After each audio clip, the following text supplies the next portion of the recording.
see those headlines, right? Big news about some discovery. Oh yeah, all the time. A new tech thing, or maybe some health advice. Exactly.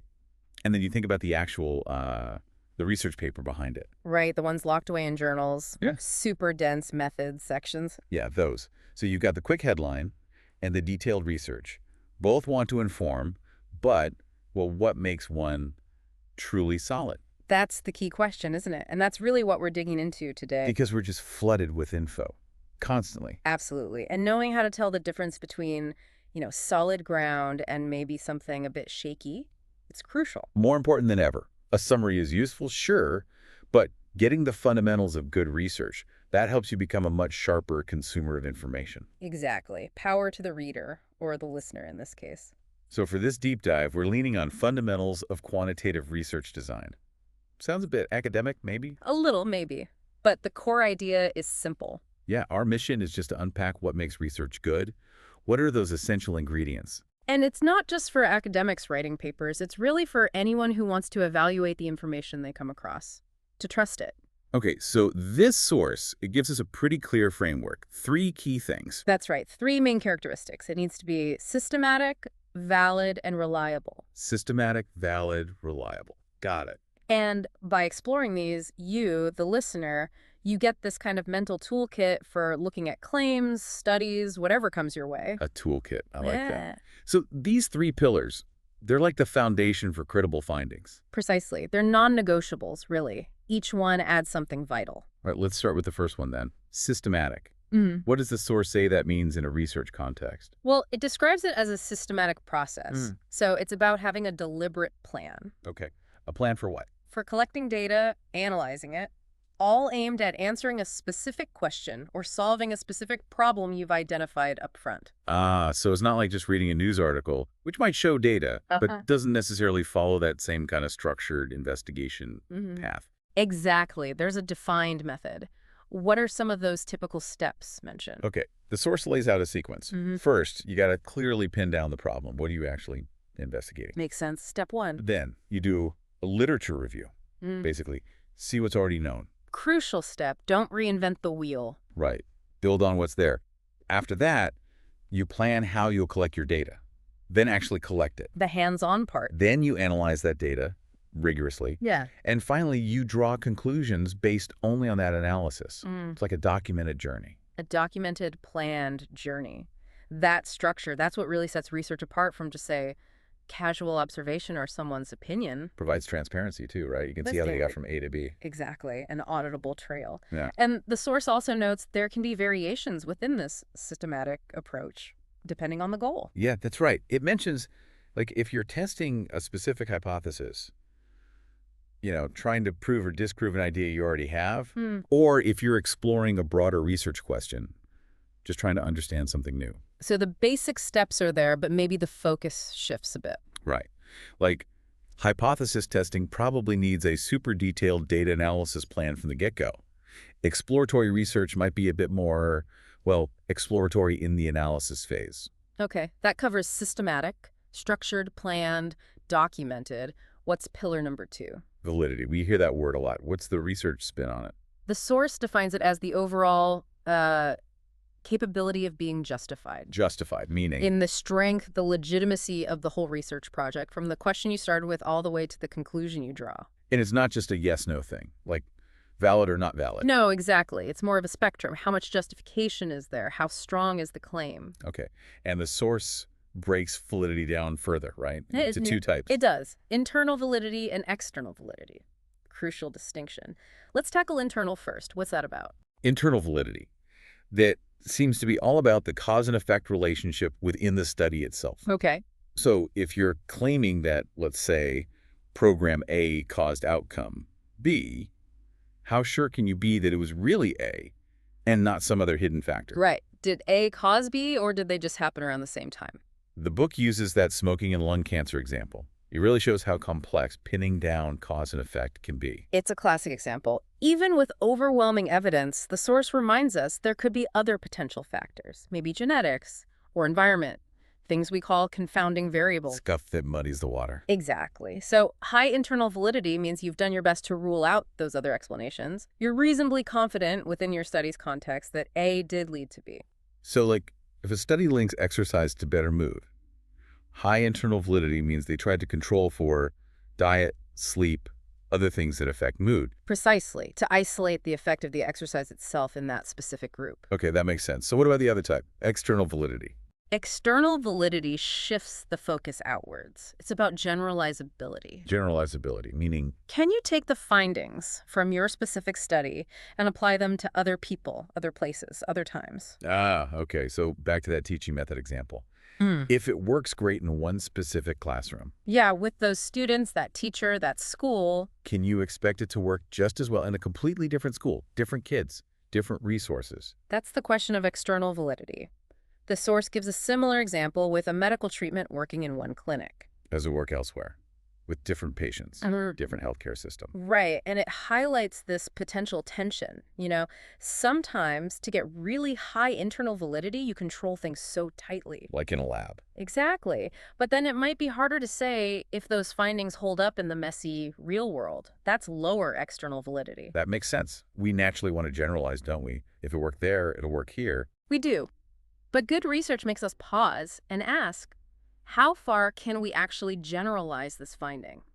Is it truly applicable beyond the original context? Okay, critically examining the boundaries. Got it. So systematic, valid.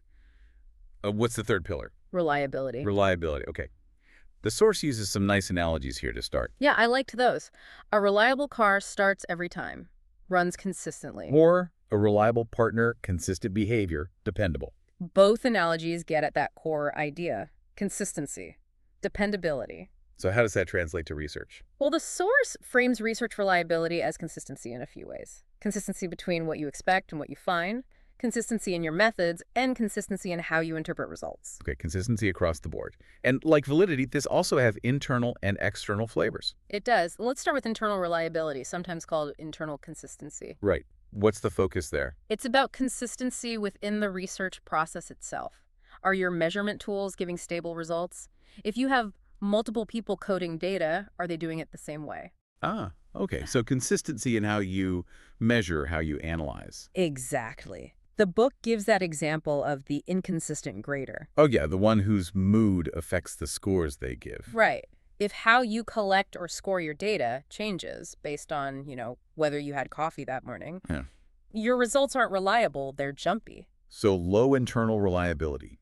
The measurement itself isn't stable. Precisely. If you give someone the same anxiety questionnaire twice in an hour and get wildly different scores, that measure isn't internally reliable. Gotcha. So standardizing everything as much as possible is key for internal reliability. Absolutely. Minimizes that random error, makes the findings more stable.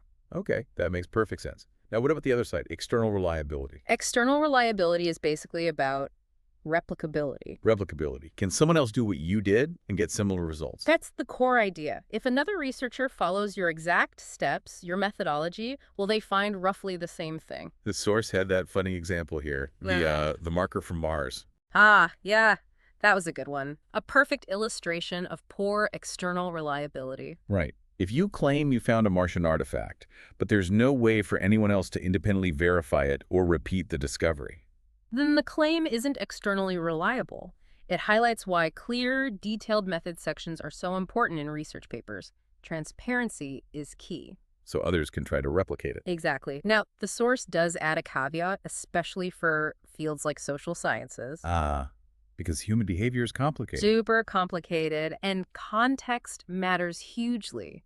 So replicating a social study done, say, 10 years ago in a different culture might be really difficult.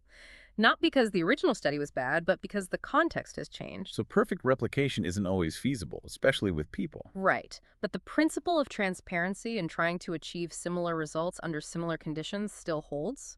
The source also mentions things like cross-validation, checking your findings, using different methods to boost reliability. Okay, using different angles to see if you land in the same place. Kind of like that, yeah, building confidence. All right, so we've got our three pillars: systematic, valid, and reliable. And you mentioned they're connected. How do validity and reliability relate? Specifically, the source seemed to emphasize this link. It's a really critical link. The source puts it quite clearly: reliability is necessary for validity, but it's not enough. Okay, unpack that. Necessary but not sufficient. Think about it. If your measurement is totally unreliable, say, your thermometer gives random readings every time, Okay.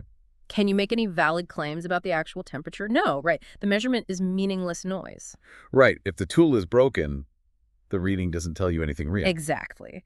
So if your research methods are unreliable, inconsistent, generating random data, then you can't possibly be measuring what you intend to measure accurately. Your validity goes out the window. You need that baseline consistency first. So reliability is like the foundation. Yeah. You need it to even start talking about validity. You got it. But, and this is the crucial not sufficient part, just because something is reliable doesn't automatically make it valid. You could have a measurement that's consistently wrong. Ah, the example of the scale. Exactly, like a bathroom scale that's always exactly 5 pounds off. It gives you the same wrong weight every single time. Super reliable in a way, consistently wrong. Totally reliable, but it's not valid because it's not measuring your true weight. So a reliable error is still an error. Precisely. Reliability gives you consistency, stability, but validity is about whether you're actually hitting the target, measuring the right thing. You really need both. Okay, that clarifies the relationship.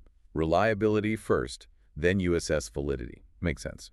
They work hand in hand. All right, so let's quickly recap this deep dive, drawing from the fundamentals of quantitative research design.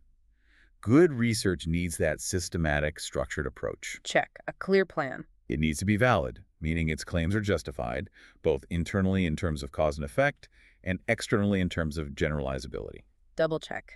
Measuring the right thing and seeing how far it applies. And it needs to be reliable, consistent in its methods, consistent in its results, and ideally replicable by others. Triple check.